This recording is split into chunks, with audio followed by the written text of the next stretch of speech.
Vamos continuar aqui, meus irmãos, último bloco da sexta aula de Teologia Sistemática 1, Bibliologia. Vamos aqui, então, continuando aqui no capítulo 6, da clareza. Vou compartilhar o slide aqui para vocês. Vamos lá.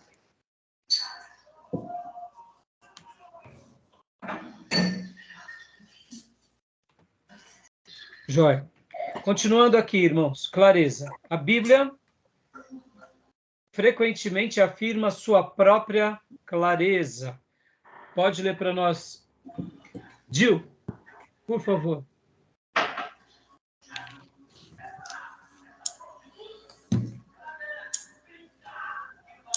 Irmão Gil? Ok, pastor, vou ler.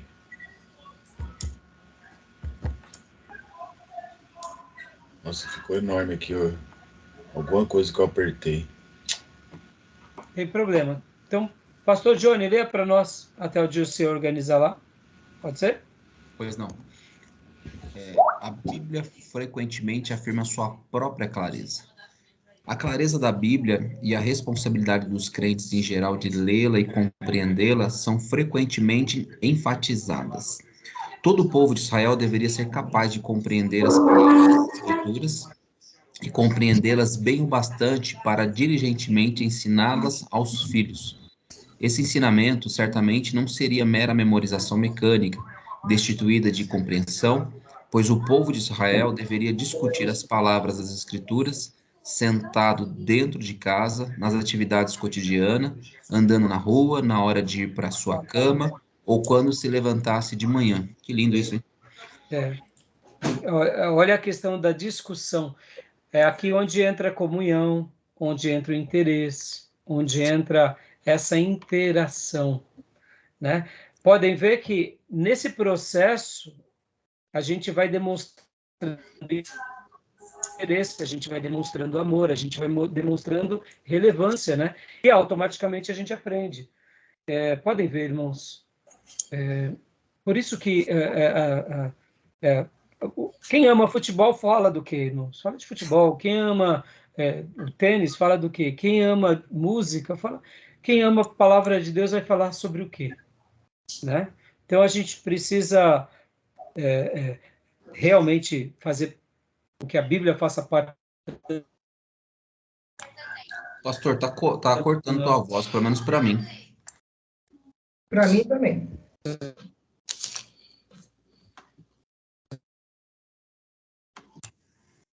Acho que tá a conexão do pastor. Agora parou de ver. Parou de ver, né?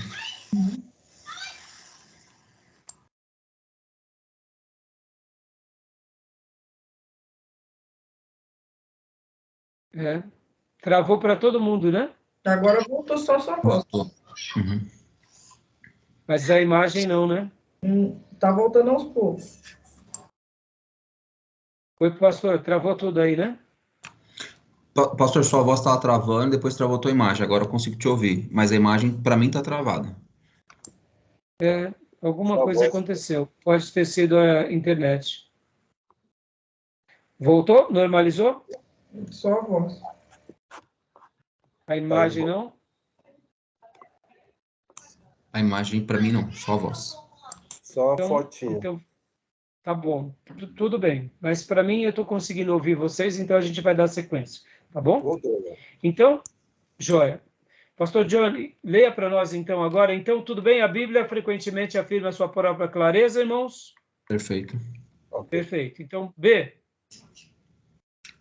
As qualidades morais e espirituais necessárias para a correta compreensão. Os autores do Novo Testamento... Deixa só um minutinho, pastor Johnny. Nesse ponto aqui, no A, o livro-texto vai fazer várias citações, o Gruden, e ele inclusive usa muito, por exemplo, palavras de Jesus. Quando Jesus diz, não lestes? Nunca lestes nas Escrituras? Errais não conhecendo as Escrituras, nem o poder de Deus? Ou seja, aqui, Jesus ele vai fazer o quê? Ele vai mostrar essa clareza e que nós devemos buscar ser esclarecido pelas Escrituras. E também o Gruden afirma que, de modo semelhante, no Novo Testamento, os apóstolos faziam a mesma coisa. Paulo, inclusive, sugerem que os leitores irão compreender, que os seus leitores irão compreender o que ele escreve e incentiva o envio de suas cartas às outras igrejas, como está lá em Colossenses. E, uma vez lida esta epístola perante vós, providenciai, porque seja também lida na igreja dos Laodicenses, e a dos Laodicenses lede-a igualmente perante vós. Ou seja, percebam que essa clareza que ela tem, ela ainda é enfatizada pelos seus profetas e pelo próprio Messias. E os apóstolos fazem questão. Pedro também vai fazer a mesma coisa. Nenhuma profecia da Escritura provém de particular elucidação. Ou seja, ele está mostrando, olha, há uma clareza e nós devemos destacar essa clareza e devemos ensinar essa clareza, devemos replicar, fazer parte dessas discussões, levando ela e levando os ouvintes a ler, a estudar, porque isso faz parte do contexto da revelação, tá? Então, desculpa, pastor, eu esqueci de fazer essa citação, então pode ler agora de novo, B, por favor. Pois não. As qualidades morais e espirituais necessárias para a correta compreensão. Os autores do Novo Testamento frequentemente afirmam que a capacidade de compreender corretamente as Escrituras é mais moral e espiritual do que intelectual. Abre aspas. Ora, o homem natural não aceita as coisas do Espírito de Deus, porque eles são loucura, e não pode entendê-las, porque elas se discernem espiritualmente. Fecha aspas. Assim, embora os autores do Novo Testamento afirmem que a Bíblia em si está escrita claramente, afirmam também que não será compreendida corretamente por quem não se dispuser a receber os seus ensinamentos. Meus irmãos, aqui é um ponto-chave que a gente deve até ter aquela postura de quietude. Uma pessoa que não compreende a Escritura é porque ainda não nasceu de novo. É simples assim. E se ela compreendia as Escrituras e agora começa a negar, é porque apostatou da fé. É simples assim. Não tem muito o que dizer. Quando uma pessoa não é cristã, ela naturalmente ela vai ler e entender aquilo que é óbvio. Ela vai se aproximar daquilo que é interessante. Mas um filho de Deus só compreende as Escrituras pelo auxílio de Deus. E nós só continuamos ensinando as Escrituras se nos mantivermos no caminho da fé. Podem ver que quando eu começo a explicar uma outra coisa que a Bíblia já não explica mais, eu apostatei da fé. É simples assim. Então, pensar dessa forma parece ser um pouco agressivo, porque parece que a gente está ignorando o conhecimento das pessoas, não é dizendo que nós somos mais sábios que elas. Não é isso. Mas é dizer o seguinte, uma pessoa na mente humana, mesmo que ela leia o texto, aquele texto não vai deixar, não vai descer para o coração, vai ficar só no cérebro. Está entendendo onde eu quero chegar? A pessoa pode até ter a competência de entender o texto, mas ela só vai crer no texto porque pode ver que a Bíblia, nós cremos com o coração, não é com a mente. Podem ver que Jesus disse isso lá em Mateus 13. Quer ver? Vamos ler lá. Quero ler com vocês. Na parábola do semeador. É muito interessante essa citação.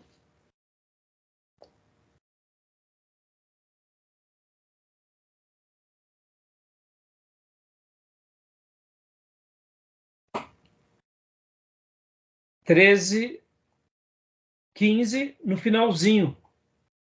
Se assim não fosse, poderiam ver com os olhos, ouvir com os ouvidos, entender com o coração e converter-se, e eu os curaria.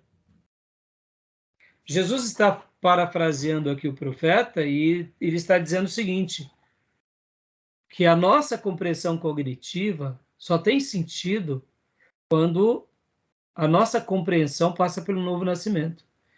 Que a gente crê é com o coração, não é com a mente. Enquanto é mente, estudando, o discernimento de espírito não vem.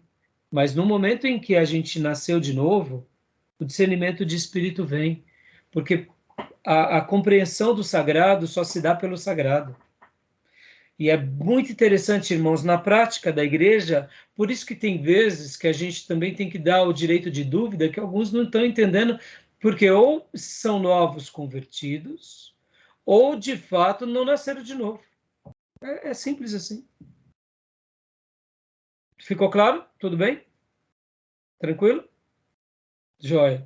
Então, esse ponto é muito interessante, né?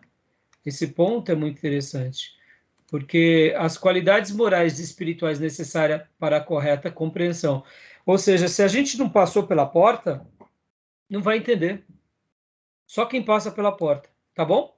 Então, continuando, pastor. Gil, arrumou aí a tela, Gil? Sim.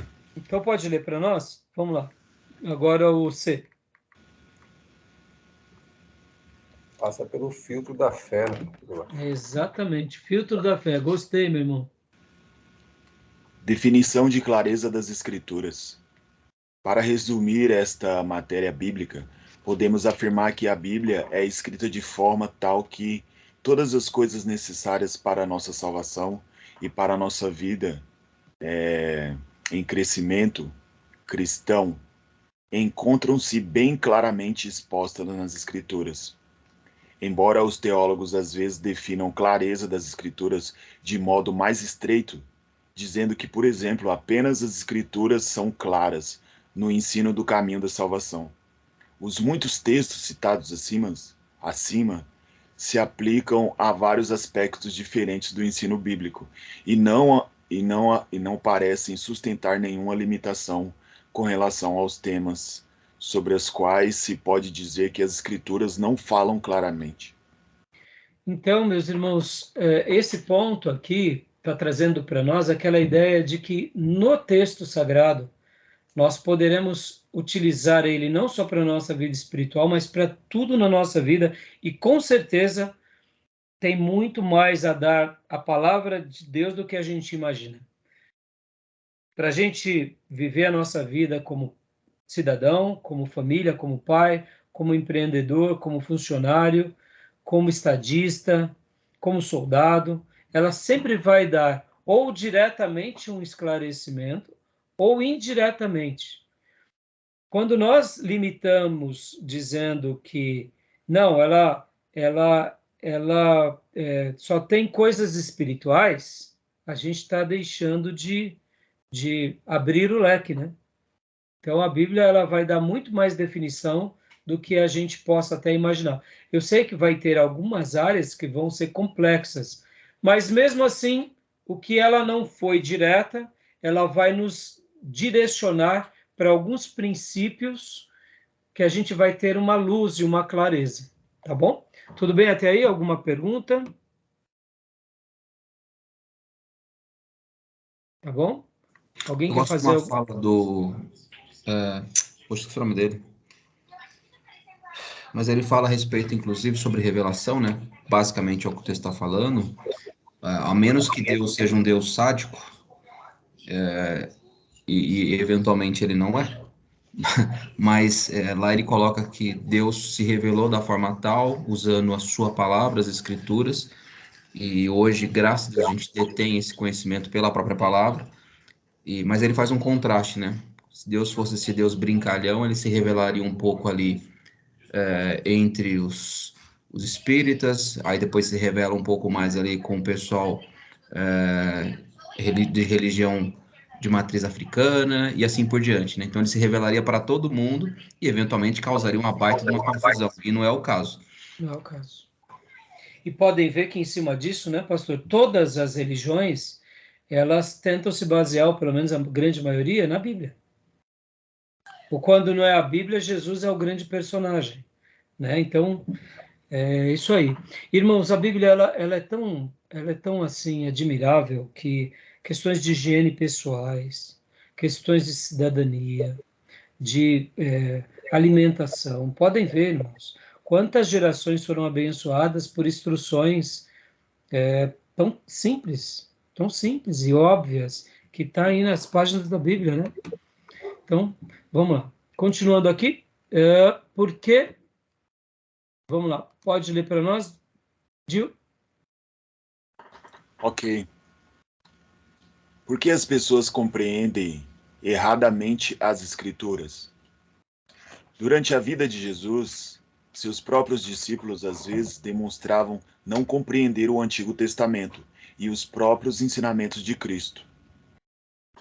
Aí tem alguns textos aqui.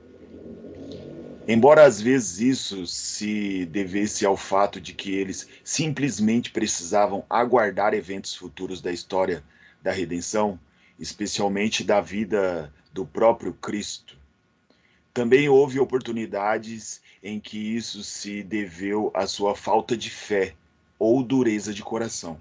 Então, o autor aqui ele está colocando de uma forma bem simples que tem hora que a nossa incredulidade dificulta a compreensão, mas também tem hora que estamos num processo. E dentro desse processo a gente não vai entender tudo.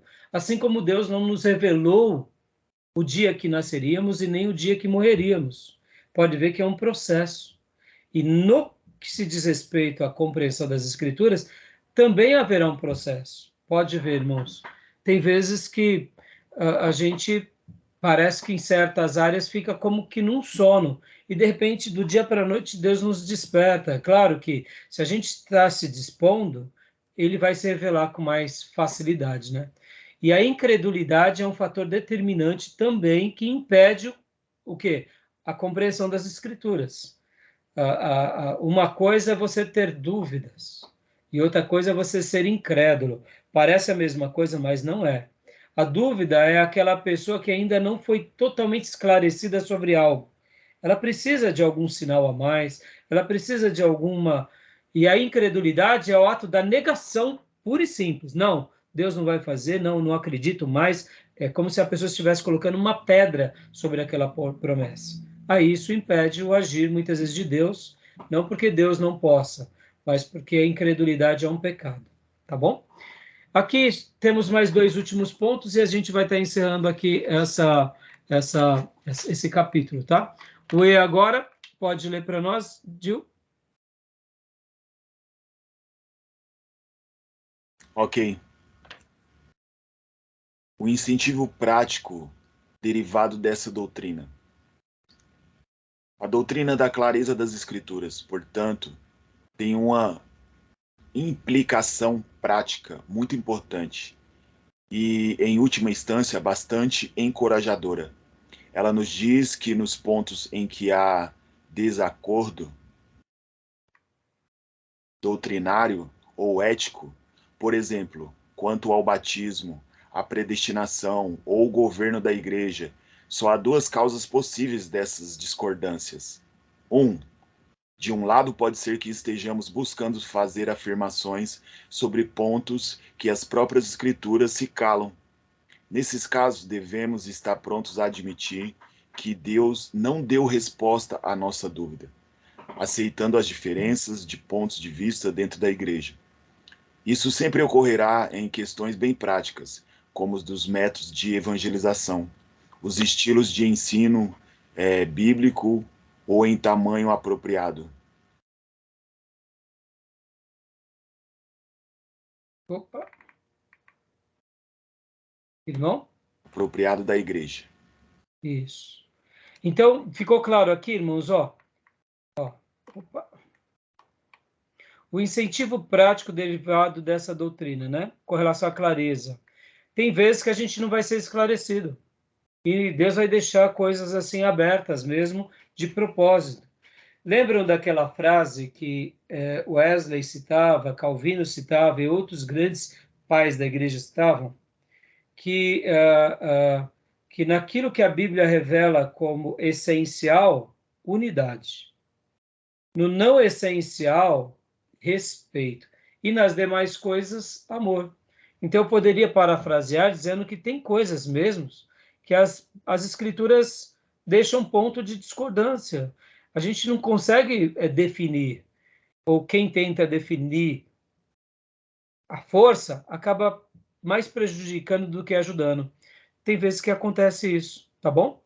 E 2, leia para nós, filhote. Por outro lado, é possível que tenhamos cometido erros na nossa interpretação das Escrituras. Isso pode ter ocorrido porque as informações que usamos para decidir uma questão de interpretação eram imprecisas ou incompletas, ou talvez porque haja alguma deficiência pessoal da nossa parte, como, por exemplo, orgulho pessoal, ganância, falta de fé, egoísmo, ou mesmo dedicação insuficiente de tempo para ler e estudar as Escrituras com devoção. Esse ponto é muito simples e muito objetivo. Tem vezes que a igreja está passando por um momento de cegueira porque ela está perdida ali, buscando seus próprios interesses, e nós também. Então, isso me faz lembrar o pastor puritano, que pregou uma mensagem em certa ocasião, e logo depois ele chamou um obreiro da igreja dele, e ele estava preocupado com esse irmão. Porque esse irmão era um jovem muito dedicado na igreja, ele casou, e depois que ele casou, ele foi diminuindo a sua frequência na igreja, e diminuindo. Aí um dia o pastor chegou para ele e falou assim: rapaz, eu não quero mais isso não. Não quero mais não. Você era um rapaz muito dedicado, muito piedoso, muito crente, e agora? Agora você casou e ao invés de você estar sendo mais dedicado, você está sendo mesmo dedicado? Não, pode parar com isso daí, pode parar. E aí o jovem foi para casa, ficou preocupado, e aí ele começou a orar a Deus, ler a Bíblia e buscar a Deus. E aí ele chega no pastor e falou assim: ó, pastor, o senhor me desculpa, mas está escrito lá em Efésios que eu tenho que amar a minha esposa como amar a igreja. Então o pastor me fez uma cobrança e eu não vou acatar não, porque o pastor estava pedindo para eu voltar a agir como eu agia quando solteiro, só que agora eu sou casado e pela palavra eu não vou poder realizar o que o senhor está dizendo, porque agora eu tenho que cuidar da minha esposa como eu tenho que cuidar de Cristo. E agora, como família, eu preciso dedicar mais tempo para minha esposa, senão estarei falhando. E aí, meus irmãos, o que vocês acham que o pastor fez? Era um pastor puritano. E aí? Banco no irmão? Se for crente, não, ele vai falar que errou. Se for crente, né? E aí, pastores? Pastor e irmãos? Sabe o que me admira dessa história? O pastor disse assim para ele: é verdade, meu irmão. Cuida da sua esposa. Pastor, deu direito de dúvida. Ele esqueceu desse texto. Ele estava cobrando o irmão como ele cobrava antes da adolescência, na juventude. Realmente, está certo mesmo. Verdade. E na hora que ele viu que o irmão deu uma resposta bíblica, ele falou: é verdade, irmão. Você tem que cuidar da sua mulher. É verdade. Vai lá e cuida dela e continua sendo piedoso, só que agora numa nova fase. Homens de Deus, Sim. quando eles são confrontados com a verdade, eles agem assim. Não foi o caso de Davi com a arca? Foi. O que ele fez? Para tudo. Vamos buscar a lei. Quem errou foi Deus? Não, Deus não errou. Quem errou foi Uzá? Uzá errou. Mas quem mais errou? Ih, todo mundo errou. Aonde está a resposta? Na palavra. E a gente se ajusta à palavra. Não a palavra se ajusta a nós. Isso é fantástico, tá bom? Então, para a gente encerrar, a pesquisa de caso não vai dar tempo para a gente fazer, irmãos, então só vamos encerrar aqui e aí a gente vai estar encerrando. Vamos lá. O papel dos estudiosos. Opa, vamos lá. Aqui é muito simples e muito objetivo. Estudamos por quê? Porque elas podem nos ensinar claramente o que é as Escrituras. Então, ensino. Segunda coisa, elas podem examinar novos campos de compreensão das Escrituras. Eu aprendo, eu examino, ou seja, que é um passo mais profundo. Elas podem defender os ensinamentos da Bíblia ou das Escrituras. Eu aprendo, eu examino e eu defendo, porque agora aquilo faz parte de mim. Eu não estou crendo numa crendice, eu estou crendo na revelação. E elas podem complementar o estudo das Escrituras em prol da igreja. Em outras palavras, eu estarei complementando o que eu acabo de dizer da história desse puritano, nada menos é do que alguém que se reajustou. Irmãos, hoje, a igreja tradicional quando ela dialoga com respeito com a igreja pentecostal, e a igreja pentecostal com a igreja tradicional, isso é maravilhoso. O que a gente está dizendo? Estou aprendendo com os meus irmãos. São meus irmãos. Aqui eles acertaram bastante, ali eles erraram. Aqui nós acertamos bastante, ali a gente exagerou. Entendeu? Então é o processo. E pode ver que Deus não deixou tudo fechado de propósito, porque Ele quer se revelar para nós. Tá bom, meus irmãos? Terminamos. E aí, semana que vem, concluímos o 7º e o 8º capítulo, que é a necessidade e, por último, a suficiência. Tá bom? Eu pensei que ia dar tempo a gente concluir hoje. Não tem problema. Peguem firme nessas leituras e peguem firme também nas leituras, como eu dei lá na descrição das matérias, do Erickson e do Bancroft. Do Erickson e do Bancroft. Porque eu vou trabalhar, depois que a gente terminar aqui com o Gruden, a gente vai para lá. E firme também no versículo por versículo, tá, irmãos? A gente já está hoje, a 6ª aula, temos só mais 3 encontros para a prova. Tá bom? Beleza, meus irmãos? Alguma dúvida? Ok. Tá bom? Não, tranquilo. Foi tudo claro? Tudo bem. Não tão claro, né? Seria mais fácil a gente já orar e tá tudo a Bíblia Sagrada aqui. Tem uma Download frase, sagrado. pastor, tem uma frase que antigamente ela era bem mais comumente falada, né? Quando alguém queria saber se a pessoa entendeu, ela perguntava: você entendeu o espírito da coisa? Na verdade, eu entendo que as escrituras têm um espírito, né? Sim. E nós só podemos discernir esse espírito se nós também tivermos o espírito de Deus que é dado a nós. Então, eu acredito que, resumindo, é isso. A gente só pode entender a clareza, ter clareza das escrituras se tivermos esse espírito, para pegarmos o espírito da coisa. Exatamente, bem colocado. E sabe, irmãos, todo filho de Deus, indiferente do seu contexto histórico e dos acontecimentos e dos hábitos, quando ele se converte e ele prega a palavra, aquela mensagem, ela é útil para qualquer geração.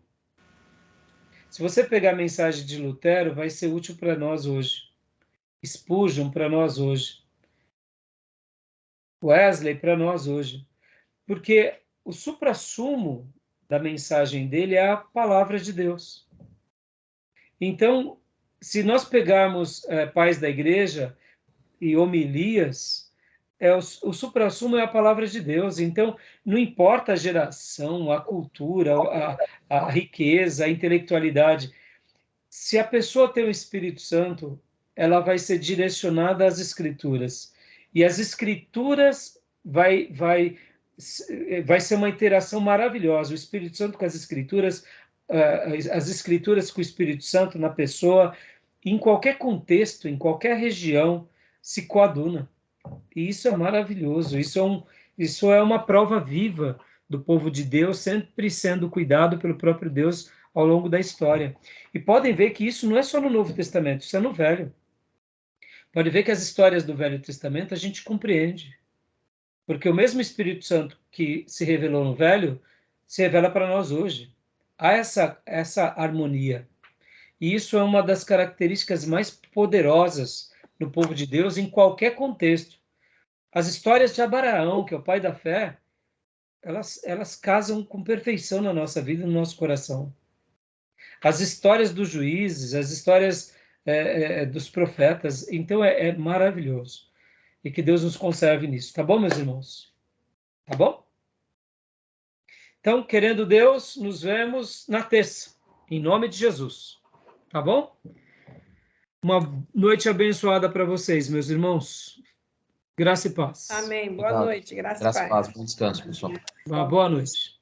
Bom final de semana aí para todos. Amém.